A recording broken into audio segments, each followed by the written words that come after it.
ಇದ್ರಾಗ ನಿಮಗೆ ಟಾಪಿಕ್ ಏನ್ ಬರ್ತಾವ ಅಂದ್ರೆ ಸಮನಾದ ರೇಖೆಗಳು, ಸಮಾಂತರ ರೇಖೆಗಳು ಮತ್ತು ಛೇದಿಸುವ ರೇಖೆಗಳು ಅಂತ ಹೇಳಿ 3 ಟೈಪ್ಸ್ ಆಫ್ ಏನ್ ಬರ್ತಾವ ರೇಖೆಗಳು. ಇಂಗ್ಲಿಷ್ ನಾಗ ಲೈನ್ಸ್ ಅಂತ ಕರಿತೀವಿ. ಒಂದನೇದು ಸಮನಾದ ರೇಖೆಗಳು ಅಂತಂದ್ರ ಎರಡು ಗೆರೆಗಳು, ಎರಡು ರೇಖೆಗಳು ಏನಿರ್ಬೇಕ ಅಳುದ್ರೆ ಅಳತೆ ಮಾಡಿದ್ರೆ ಏನಿರ್ಬೇಕ ಇದು ಎಷ್ಟು ಇರುತ್ತಲ್ಲ ಉದ್ದ ಇದು ಅಷ್ಟೇ ಇರ್ಬೇಕು. ಅದಕ್ಕಾಗಿ ಎರಡೂ ರೇಖೆಗಳ ನಾವು ಏನಂತ ಕರಿತೀವಿ ನಾವ ಸಮನಾದ ರೇಖೆಗಳು. ಸಮ ಅಂತ ನೆನ್ಪಿಟ್ಕೋರಿ. ಎರಡೂ ಅಳತೆ ಏನಿರ್ಬೇಕ ಸೇಮ್ ಇರ್ಬೇಕು. ಅಳದ್ರ ಇದು 10 ಸೆಂಟಿಮೀಟರ್ ಇದ್ರ ಇದು 10 ಸೆಂಟಿಮೀಟರ್. ಅದಕ್ಕೆ ನಾವ್ ಏನಂತ ಕರಿತೀವಿ ಸಮನಾದ ರೇಖೆಗಳು ಅಂತ ಕರಿತೀವಿ. ಇದು ನೋಡ್ರಿ ಎರಡನೇದ ಸೇಮ್ ಅನಿಸ್ತವಾದ ಬೇರೆ. ಸಮಾಂತರ ರೇಖೆಗಳು ಅಂತಂದ್ರ ಎರಡು ರೇಖೆಗಳು ಏನಾಗಿರ್ಬೇಕ ಎಲ್ಲಿ ತನಕ ನಾವು ಜಾಸ್ತಿ ಮಾಡ್ಕೊಂತ ಹೋದ್ರು ಅದ್ರ ಮಧ್ಯೆ ಇರುವಂತಹ ಅಳತೆ ಏನಿರ್ಬೇಕು ಸರ್ ಸೇಮ ಇರ್ಬೇಕು. ಎಲ್ಲಿ ಹೋದ್ರು ಕೂಡಬಾರ್ದವ. ಅರ್ಥ ಅಥವಾ ಅಂತ ರೇಖೆಗಳನ್ನ ಏನಂತ ಕರಿತೀವಿ ನಾವ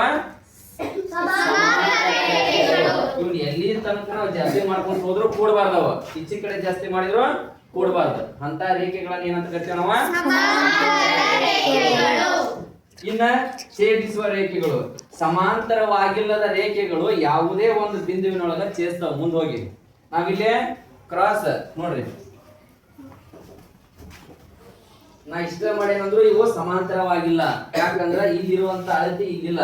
ಇವೇನಾಕೋ ಮುಂದ್ ಹೋಗಿ ಏನ್ ಮಾಡ್ತಾವ ಒಂದು ಪಾಯಿಂಟ್ ಕೊಡ್ತಾವ. ಈ ಬಿಂದುವಿನಲ್ಲಿ ಎರಡು ರೇಖೆಗಳು ಒಂದು ಬಿಂದುವಿನಲ್ಲಿ ಮಾತ್ರ ಛೇದಿಸಾಕ ಸಾಧ್ಯ ಐತಿ. ಅದಕ್ಕೆ ಈ ಎರಡೂ ರೇಖೆಗಳನ್ನ ಏನಂತ ಕರಿತೀವಿ ನಾವ ಅಂತ ಕರಿತೀವಿ. ಅರ್ಥ ಅಥವಾ ರೇಖೆಗಳ ಒಳಗ 3 ಟೈಪ್ಸ್ ಬಂದವು. ಸಮನಾದ ರೇಖೆಗಳಂದ್ರ ಅಳತೆ ಸಮ ಇರ್ಬೇಕು.